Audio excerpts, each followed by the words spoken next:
Hello friends, welcome to southern food Tamil. இன்னைக்கு நம்ம ஃப்ரெஷ்ஷான நெத்திலி மீனை வச்சு சூப்பரான ஒரு தொக்கு ரெசிபி தான் எப்படி பண்ணுறதுன்னு வாங்க பார்க்கலாம். இதுக்கு ஒரு பேனை சூடு பண்ணிவிட்டு அதில் 3 டேபிள் ஸ்பூன் நல்லெண்ணெய் சேர்த்துக்கிறேன். நல்லெண்ணெய் சேர்த்தா டிஷ் வந்து ரொம்ப டேஸ்ட்டாக இருக்கும். எண்ணெய் சூடானதும் 1/2 டீஸ்பூன் கடுகு, 1/2 டீஸ்பூன் சோம்பு. இது நல்லா பொரிஞ்சு வந்ததும் இதில் 2 பெரிய வெங்காயத்தை இந்த மாதிரி பொடி பொடியாக கட் பண்ணி உள்ளே சேர்த்துக்கலாம். கூடவே 1 டேபிள் ஸ்பூன் இஞ்சி பூண்டு பேஸ்ட், 2 பச்சை மிளகாய், கொஞ்சமாக கறிவேப்பிலை இலைகள் இதெல்லாம் சேர்த்துட்டு நல்லா மிக்ஸ் பண்ணி விடுங்க. இந்த வெங்காயம் நல்லா கோல்டன் ப்ரௌன் கலர் வர வரைக்கும் நம்ம வதக்கி விட்டுடலாம்.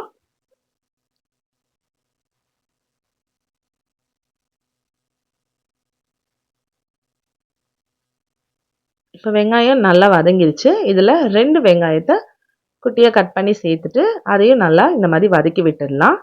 இப்போ இதில் 1 டீஸ்பூன் கரம் மசாலா, 2 டீஸ்பூன் குழம்பு மிளகாய்த்தூள், 1 டீஸ்பூன் மிளகாய்த்தூள், 1 டீஸ்பூன் உப்பு இதெல்லாம் சேர்த்துட்டு நல்லா இந்த வெங்காயம் தக்காளி மசிஞ்சு வரணும். இந்த மசாலாலாம் வெந்து இதுலேருந்து எண்ணெய் பிரிஞ்சு வர அளவுக்கு நம்ம வதக்கி விட்டுடலாம்.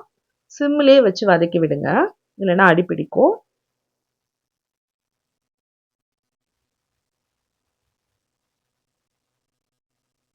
இப்போ பாருங்கள், நல்லா மசாலாலாம் வெந்து சைடில் எண்ணெயெல்லாம் பிரிஞ்சு வந்துருச்சு.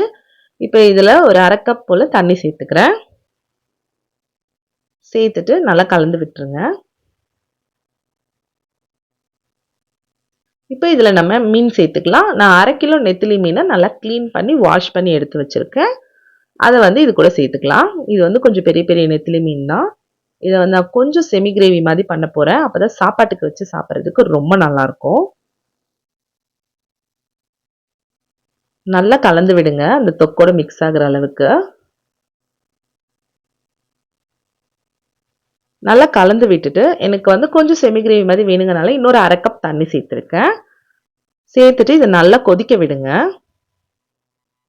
இப்போ பாருங்க, ஓரளவுக்கு நல்லா கொதிச்சு மேலே எண்ணெயெல்லாம் பிரிஞ்சு வந்திருக்கு.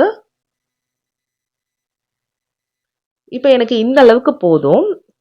ஸோ இந்த ஸ்டேஜில் நான் கொத்தமல்லியை போட்டு ஃப்ளேம் ஆஃப் பண்ணிக்கிறேன். உங்களுக்கு இன்னும் தொக்கு மாதிரி வேணும்னா இன்னும் கொஞ்சம் நேரம் ஒரு 10 நிமிஷம் சிம்மில் வச்சுக்கோங்க. ரொம்பவே சூப்பரான ஃப்ரெஷ்ஷான நெத்திலி மீன் தொக்கு சுவையாக ரெடி ஆயிடுச்சு. இது சூடான வெள்ளை சாதம், தோசை இந்த மாதிரி ஐட்டத்துக்கு ரொம்பவே நல்லாயிருக்கும். கண்டிப்பாக நீங்களும் ட்ரை பண்ணி பாருங்கள்.